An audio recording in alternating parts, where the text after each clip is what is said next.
Not my story, but my boyfriend, who for the sake of the story we will call Bob, shared this one with me.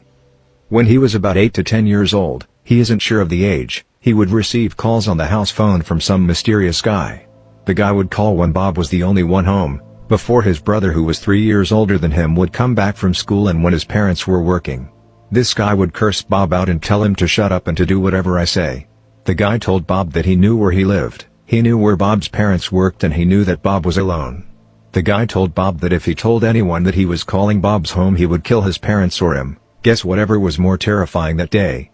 Being the young, scared kid at the time, Bob complied and would do things like take off his clothes while on the phone or dance around in the living room. Bob didn't tell me the full extent of the stranger's demands, but a part of me really doesn't want to know. So Bob entertained this guy for some time, again didn't specify how long, until one day Bob's brother comes home and sees Bob on the phone. Bob's brother asks who it is and after getting off the phone and apprehensive Bob finally explains to his older brother the details about this mysterious caller. When Bob's older brother found out, the next day he came home early for the call and with a few friends on speakerphone told the guy to duck off and that they would find him and with their posse make his life a living hell. Bob lived in a predominantly Italian neighborhood where the mob life was very real.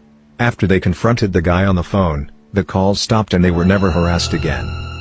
It makes me wonder if the guy on the phone was someone in the neighborhood or if it was some random guy across the country who got his thrills off these type of phone calls.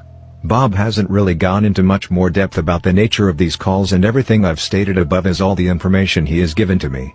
It's kind of scary because it really makes you wonder if he was just a random selection out of the phone book or if this was someone who could quite literally watch him from a window.